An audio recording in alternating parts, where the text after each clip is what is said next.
The echoing bong-bong of the bells continued, urging them to hurry back to the house. They ran, pushing through the thick undergrowth, their breaths coming faster as the sound grew louder with each step. When the house finally came into view, the bells still tolled insistently, as if calling them home with an eerie urgency. "Hurry, back to the house," Geralt commanded. "What are those bells?" she asked, glancing around unsettled. "Why are the songbirds dying?" "No idea," Geralt replied, his voice tense. They didn't stop running until they reached the front door, throwing it open just as the bells fell silent, leaving only an ominous stillness in their wake. The bells. "They've stopped." "Why?" she whispered, her voice a mix of relief and unease. "Maybe they've done their job. Summon us back," Geralt answered, his tone grim. "I hope you're wrong, Geralt," she said, shuddering. "That's just creepy." Geralt and Vara entered the grand hall of the house, their eyes scanning every corner, alert to any hidden threat. The silence was thick, almost stifling, as they moved cautiously through the empty space. Suddenly, a warm glow caught their attention, a soft light spilling from a room down the hall. Exchanging a quick, tense glance, they headed towards it, Geralt leading the way with his sword drawn, his every step measured and deliberate. Vara followed closely behind, her gaze sharp and wary. As they stepped into the room, they were momentarily taken aback. The soft glow of candlelight filled the space, casting a warm, inviting glow across a long table laden with a feast. Platters of food, lush and abundant, stretched across the table, the aroma rich and almost surreal in the otherwise eerie atmosphere. At the far ends of the table sat two familiar figures, Jacob and his wife Marta.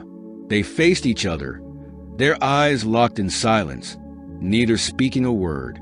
The scene was almost ghostly, as if they were locked in a spell, unaware of anyone else in the room. Geralt's voice broke the silence.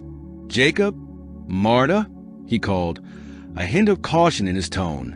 Without turning, Jacob replied, his voice low and measured. "Geralt, no sudden moves, please." Confused, Geralt pressed on, his voice laced with suspicion. "What's going on? What were those bells about?" Jacob finally glanced at him, his expression distant, almost dreamlike. "Bells? Not sure. I didn't hear him." He looked down at the table, gesturing slightly. Found this table, the food, sat down to nibble. Looked up, saw Marta there. The scene held an uncanny tension. The quiet crackle of the candles, the only sound as Geralt and Vara took in the unsettling stillness that seemed to hang between Jacob and Marta. Geralt turned to Jacob, speaking carefully. "Has she?" Jacob, looking worn and uneasy, answered, "She just stares at me, growls if I try to get too close, growls if I try to leave, growls if I speak to her." Across the table, Marta sat in silence. Her long hair fell over her face, hiding her eyes and covering her bare shoulders. She was still, yet her fingers pressed into the table, her hands tense as if gripping or scratching something invisible. Her outward calmness was misleading, hinting at something restless beneath. Geralt kept his eyes on Marta, careful and alert, with Vara standing close behind him. He started to suggest, "Maybe I can." A low, threatening hiss came from Marta, cutting him off. He hesitated, then changed his approach. "Maybe not. Maybe we should just..." Before he could finish, Marta spoke, her voice firm and cold. "Sit." Her face was mostly hidden by her hair, her tone leaving no room for argument. Geralt glanced at the chair, repeating, "Sit?" Marta repeated, steady and commanding, "Sit." Geralt and Vara took seats along the long table, positioned a few seats down from Jacob, who sat closer to one end. Marta was at the opposite end of the table, her gaze fixed on Jacob from afar. The arrangement created a sense of distance and tension, with each person separated by the vast, food-laden table that felt more like a barrier than a gathering place. The silence in the room was thick and uncomfortable. Geralt, observing cautiously, ladled a bit of drink into his cup, and took a measured sip. Vara, sitting nearby, seemed out of place, her natural liveliness subdued by the quiet, uneasy atmosphere. She shifted slightly, clearly feeling awkward in the stifling silence that surrounded them. Marta, sitting alone at the far end, remained wordless, her expression unreadable. Behind her loomed a large stained glass window depicting a man and woman holding two halves of a shell together, a symbol of unity, perhaps even love. An anvil in the background hinted that the scene might be set in a blacksmith's workshop, a place where bonds are forged. Jacob, absorbed in his own dark thoughts, poured himself a drink, his face shadowed and somber. Geralt glanced between him and Marta, his Witcher medallion subtly vibrating and casting a faint glow, a silent omen of something unsettling in the room. In the silence, Geralt finally spoke, his voice calm, and even as he placed his swords on the table. "There, my swords are on the table, Marta." Jacob looked toward Marta, a flicker of hope in his gaze, as if expecting a positive reaction from her. His brows, however, remained heavy with worry, hinting at a deeper unease. Geralt stood up, turning to Marta and continuing, "Now, if you don't mind, But before he could finish, Marta raised a hand to cut him off. "Stay away," she commanded, her voice firm and unwavering. Geralt paused, then sat back down, shifting his gaze away in quiet resignation. Jacob glanced at Geralt, raising his hands and shoulders in a helpless shrug, as though to say he was out of options. Meanwhile, Marta poured herself a glass of dark red liquid, her eyes closing as if she were sinking into a turmoil that churned deep within her. Jacob's eyes stayed on her, his body tense, hands twisted together, reflecting the distress that seemed to consume him. Sweat dotted his brow, and his expression held a strange mixture of worry, fear, and, oddly, guilt. There was an eerie contrast here. Jacob had professed deep love and protection for his wife, insisting he would always stand by her. Yet, in this moment, he seemed weighed down by a guilt or fear he couldn't quite hide. Why was he so visibly distressed? What dark truth could lie beneath his devotion, making him appear not just worried for Marta, but haunted by something he hadn't revealed? Jacob could no longer bear the heavy, oppressive silence filling the room. He broke the stillness, his voice strained and uneasy. "I cannot stand this silence. Someone say something." Behind Marta, the stained glass windows on the wall began to shift, creating a surreal, almost prophetic scene. The image now mirrored their own strange tableau. Geralt stood beside Vara, gently holding her hand. Vara reached out toward Marta, as if inviting her into the circle, but Marta only responded by pressing a finger to her lips, signaling silence.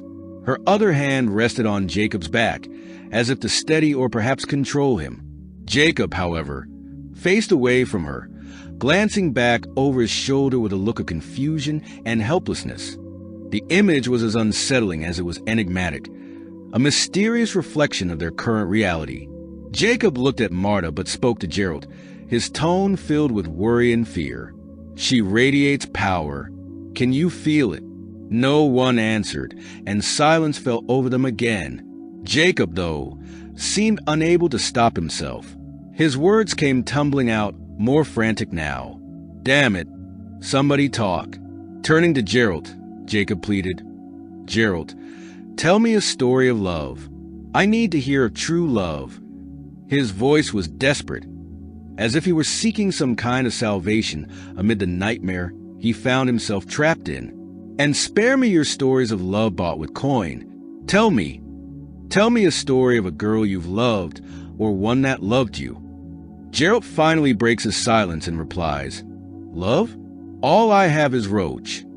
Vara, curious and puzzled, asks, "Roach?"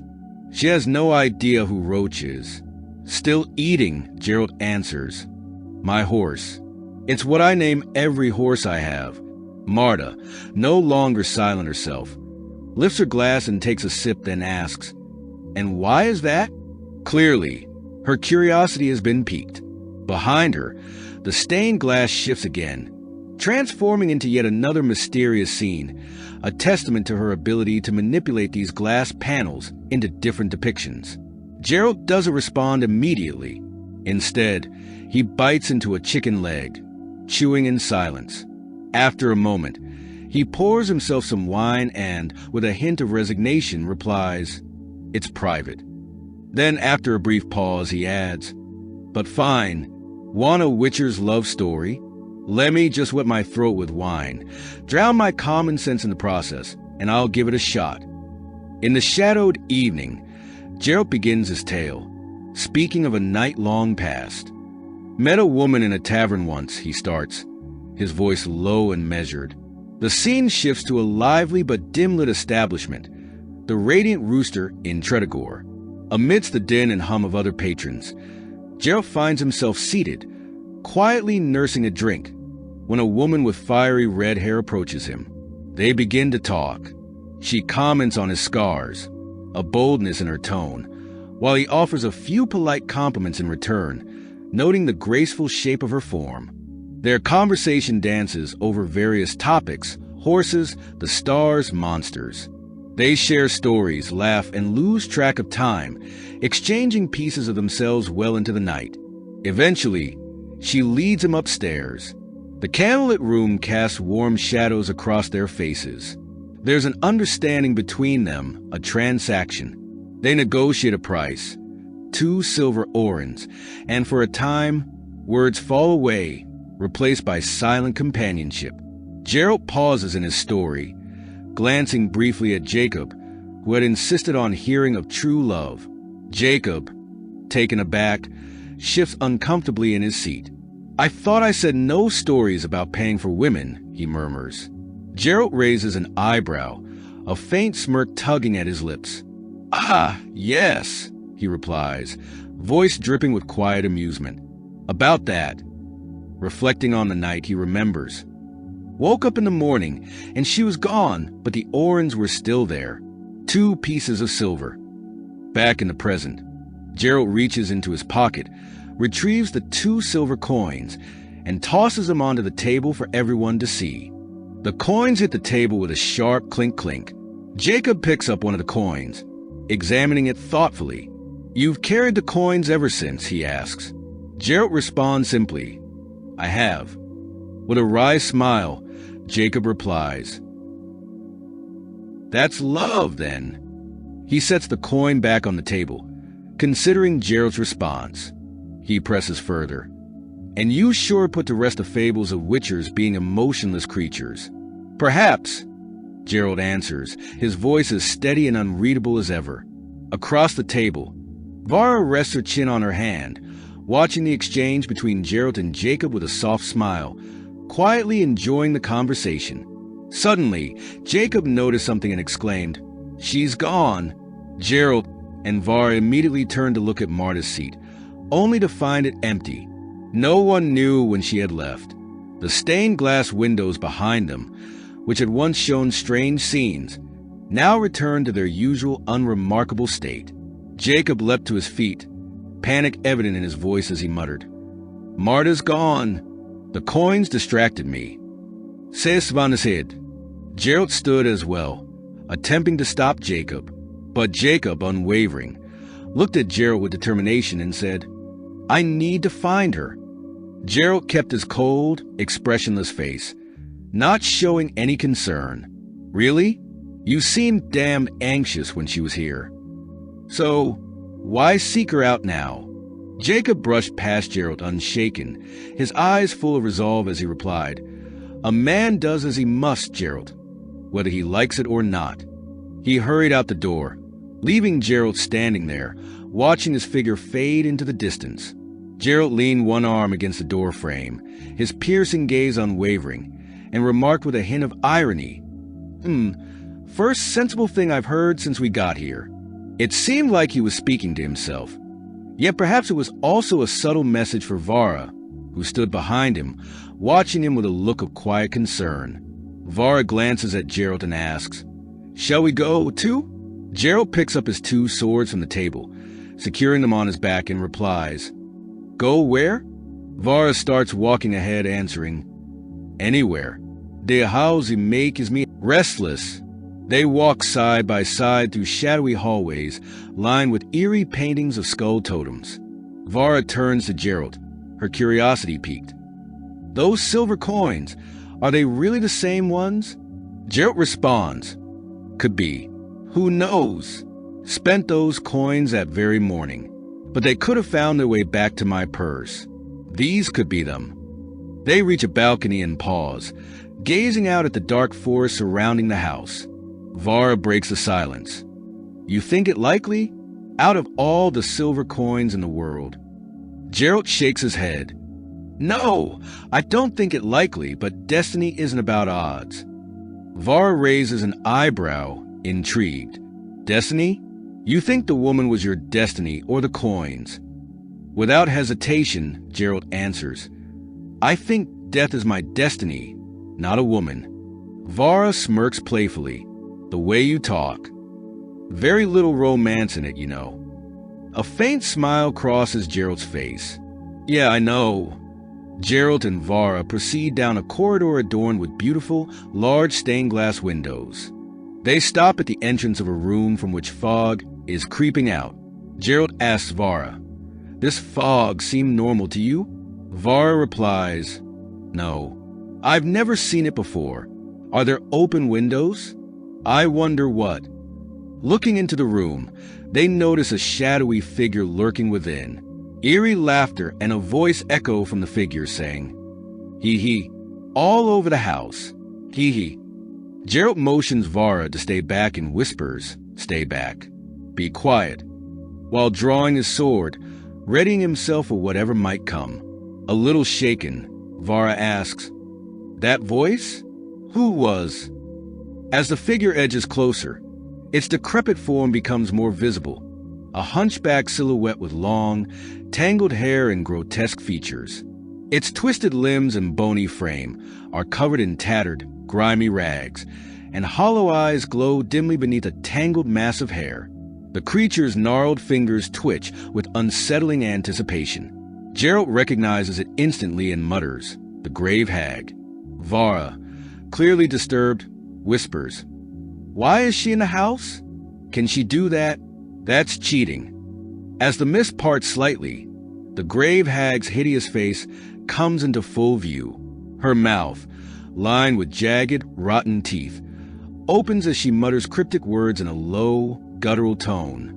Roasted, chewy, leather, seashells, tasty treats, marbelangu, wolves and crows. The Grave Hag lets out a disturbing giggle, her raspy voice echoing in the fog-filled hallway.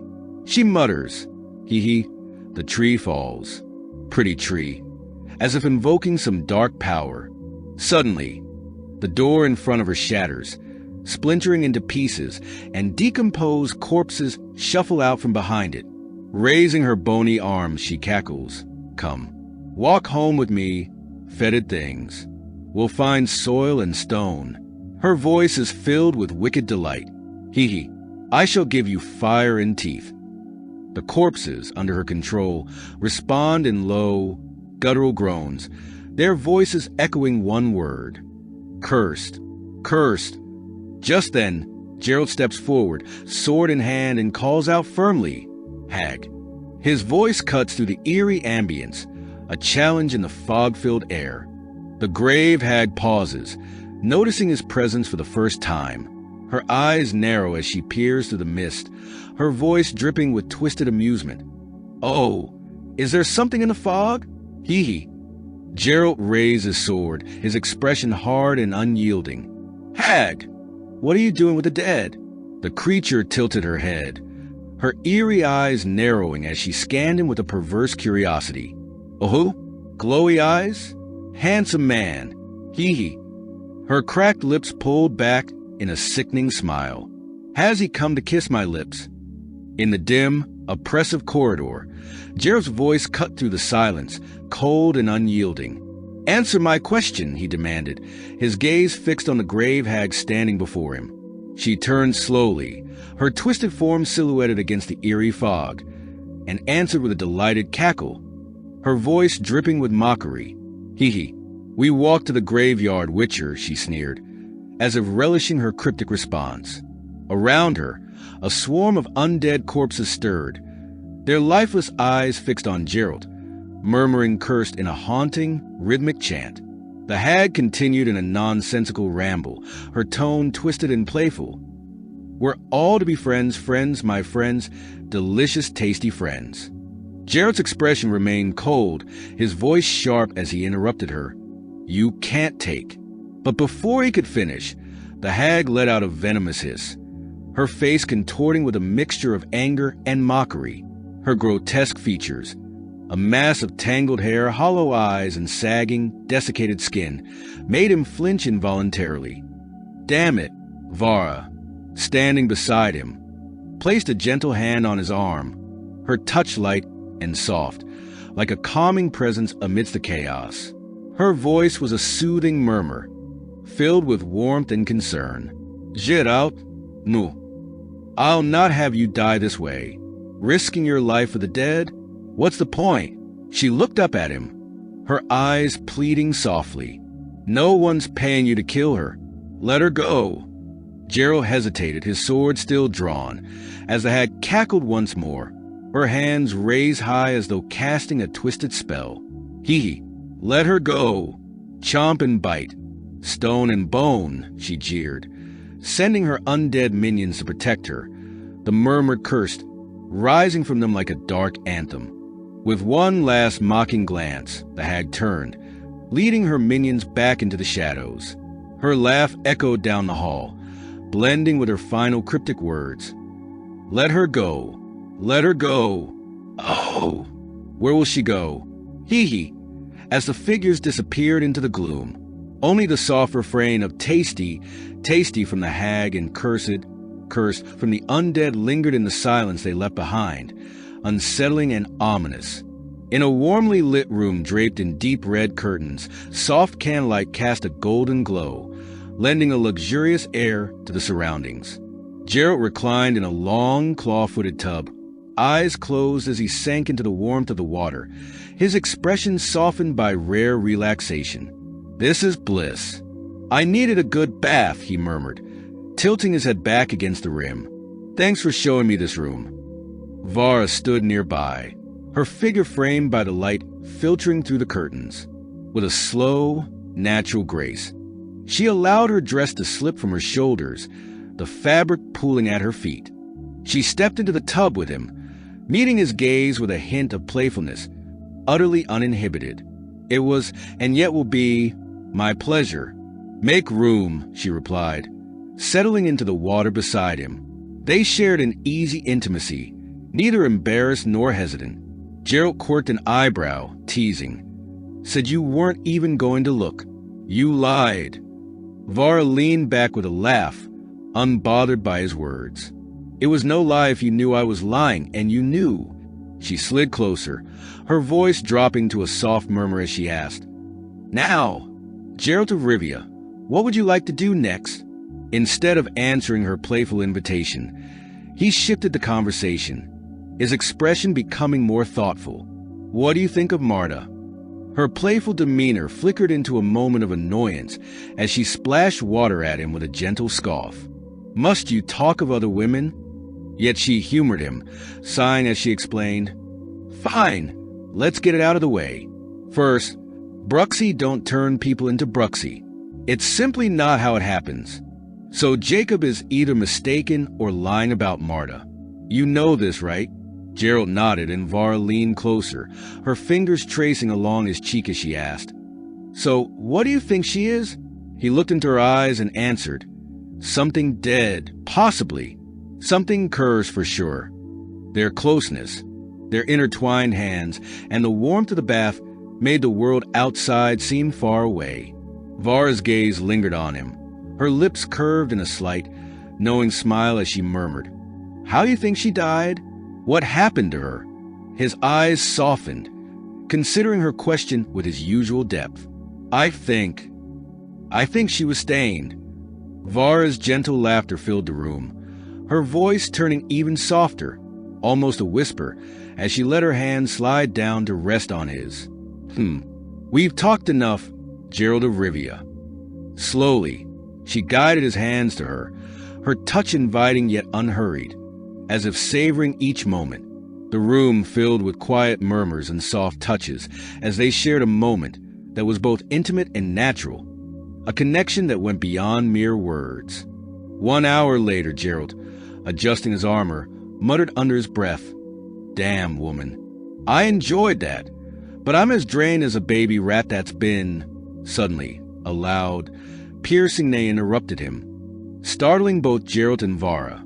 Geralt's relaxed expression quickly shifted to one of sharp alertness. "A horse," Vara remarked, surprised, while Geralt instantly recognized the familiar sound. "Roach!" he exclaimed, realizing it was his own steed's cry. Without wasting a moment, Geralt bolted down the stairs, rushing toward the stable. As he arrived, he spotted a familiar figure struggling with Roach's reins, Jacob, looking frantic and desperate. "Jacob!" Geralt called out, his voice echoing in the cold night air. "Leave me be!" Jacob shouted back, his voice filled with despair. "I'm not stealing your horse, just leaving." From the shadows, a faint, eerie laughter drifted through the night, light yet chilling. Hee. Leaving, boots on tombstones, disturbs the dust. Hee. The voice belonged to none other than the Grave Hag. Her twisted, grotesque form was barely visible in the darkness, but her eyes glowed with a sinister light as she watched the chaos unfold with malicious delight. Her presence served as a haunting reminder of the relentless curse Jacob was so desperately trying to flee. Geralt looked at Jacob with concern. "You're leaving? But, Marta?" Jacob, clearly agitated, pointed toward the balcony. "Marta, I can't take this no more. Look at her." Both men glanced up to the balcony, where Marta stood, watching them silently.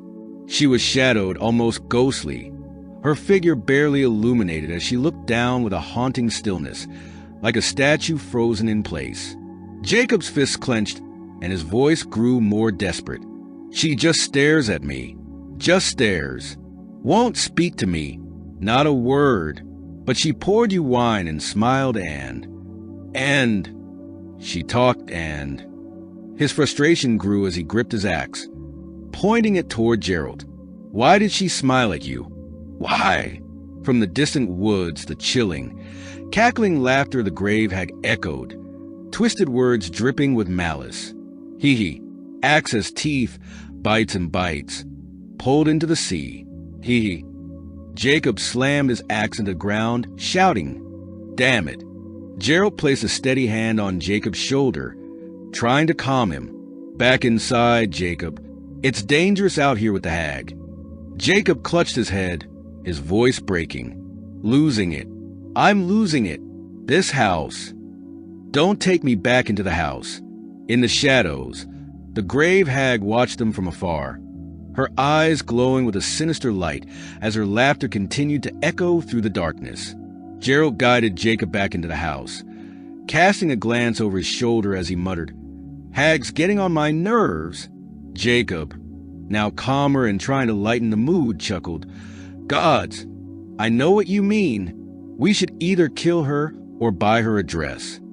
They ascended the staircase together, Geralt checking in with a look of concern. "Feel any better?" Jacob replied, "Just a temper tantrum, Witcher. Like a child's, it's past." He paused, looking around. "Did I leave my axe outside?" Geralt responded, "Afraid so. Let's wait till the laughing hags waddled off and..." He tilted his head, noticing something odd. "Songbirds are back. And that door. You remember that door." As they reached the upper floor, they came upon a grand door intricately carved with eerie figures and unsettling designs. The door was carved with an eerie design. At the top was a simple moon casting a cold, distant glow. Below it stood the figure of a woman, her presence radiating strength. Beneath her, a cluster of withered bodies knelt in silent submission, skeletal and lifeless, as if frozen in eternal worship. Jacob shifted uncomfortably, replying, "No, we should move on. Hurry, let's find one of those banquet halls and—" Geralt, studying the door with curiosity, remarked, "Strange. Been down this hallway many times, but I don't remember this door." Geralt gripped the handle, giving it a turn, but the door remained firmly locked. He muttered, "Locked." Jacob, visibly uneasy, urged him, "That's that then, Geralt. Let's go. I don't like that door." But Geralt wasn't one to easily back down. He studied the door, assessing its solid frame, then remarked, "Too solid to break down. Might have to get your axe after all." Jacob waved his hand, calling to Geralt, "No, leave it outside. Let's go. Find us some wine." And as he started walking away, added, "Let's get drunk." He didn't wait for Geralt to follow. Moving quickly as though trying to distance himself from the door, almost like he was escaping whatever lay behind it, Geralt watched Jacob leave, considering for a moment, then something clicked in his mind. "Oh!" "Vara's key?" he murmured, reaching into his pocket and pulling out the key Vara had given him. Geralt inserted the key into the lock. A soft click echoed, confirming that this was indeed the right key. With measured caution, he pushed the door open and stepped inside, his gaze narrowing as he took in the scene before him. A staircase spiraled up, leading to an unexpected level, the 4th floor. This floor wasn't supposed to exist. The building was known to have only 3 floors. The staircase was intricately decorated, lined with carvings that seemed both inviting and foreboding. As he ascended, he noticed paintings hanging along the walls. Each painting seemed to depict moments from the lives of Jacob and Marta, capturing their likeness and their shared history. Even if the details were blurred and abstract, blue songbirds perched nearby, their eyes following Geralt's movements as though someone, through their gaze, was watching him. He continued up the stairs, his voice low as he murmured to himself, the rumored 4th story. He glanced at the paintings again, feeling the weight of the stories embedded in each image. Smirking slightly, he muttered, "Well, we all like stories, don't we?"